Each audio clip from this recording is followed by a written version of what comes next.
Raosaheb, Donald Trump यांनी 2 आठवडे युद्धविरामाची घोषणा केली आणि इराणनंही त्याला सहमती दर्शवली आहे. आणि त्यात डोनाल्ड ट्रम्प यांची प्रतिक्रिया येते की त्यांनी आभार मानले आहेत पाकिस्तान आणि चीनचे. तर त्यावर तुमची काय प्रतिक्रिया? संपूर्ण जगाचा विध्वंस होईल अशा प्रकारचं हे युद्ध सुरू होतं. हजारो लोक मारले गेले.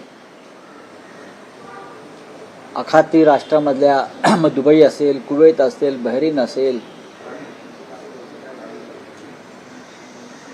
इस्रायल असेल,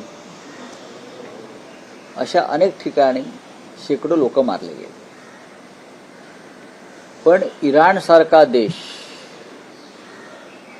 हा इस्रायल आणि अमेरिकेसारख्या महाशक्तींना शरण गेला नाही. 35 दिवसापेक्षा जास्त काळ अमेरिकेला झुंजवत ठेवलं, इस्रायलला झुंजवत ठेवलं आणि अमेरिका आणि इस्रायल विषयी जी काय फालतू भीती होती जगाच्या मनात, ती भीती इराणने मोडून काढली. देशासाठी कसं लढावं, राज्यकर्त्यांनी कसं बलिदान करावं, आपल्या देशासाठी जनतेनं कसं बलिदान करावं, हे इराणनं जगाला दाखवून दिलं.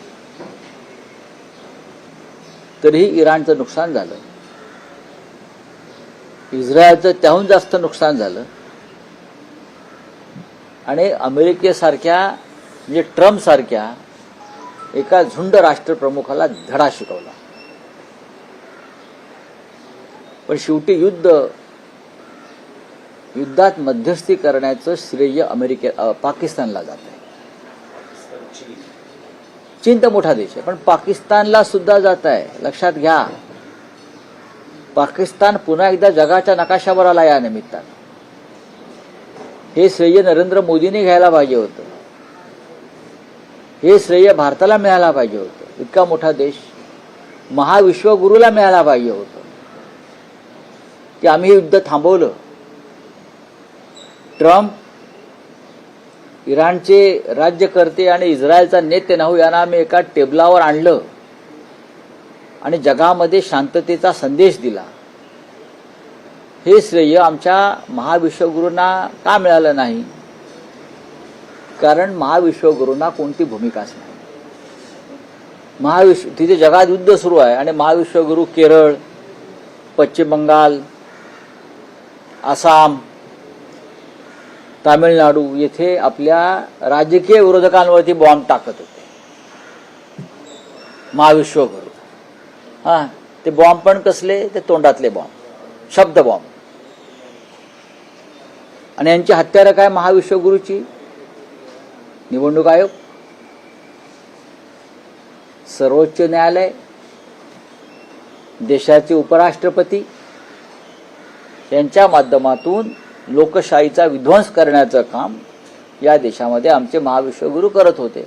आणि तिकडे जागतिक युद्ध थांबवण्याचं श्रेय हे चीन आणि पाकिस्तानने घेतलं. शांती बैठक इस्लामाबादला होणार आहे, लक्षात घ्या. जे इस्लामाबाद तुम्ही ऑपरेशन सिंदूरमध्ये ताब्यात घेणार होतात, जे इस्लामाबाद तुम्ही ऑपरेशन सिंदूरमध्ये ताब्यात घेणार होतात, तिथे तुम्ही तुमचा झेंडा भाजपचा फडकावणार होतात, तिथे प्रेसिडेंट ट्रम्प, नेतन्याहू, इराणचे राज्यकर्ते बसून जागतिक शांततेवर चर्चा करतात. भारतासाठी अत्यंत लाजिरवाणी गोष्ट आहे. हा भारतासाठी, हिंदुस्थानसाठी आणि प्रधानमंत्री मोदींसाठी आणि त्यांच्या संपूर्ण सरकारसाठी. कसले विश्वगुरू, कसले महाविश्वगुरू? पाकिस्तानला जी प्रतिष्ठा यामुळे प्राप्त झाली त्याला जबाबदार नरेंद्र मोदी आहेत आणि त्यांचं सरकार आहे भंपक आणि डरपोक. अजूनही 8 ते 10 अटी शर्ती ठेवलेल्या आहेत.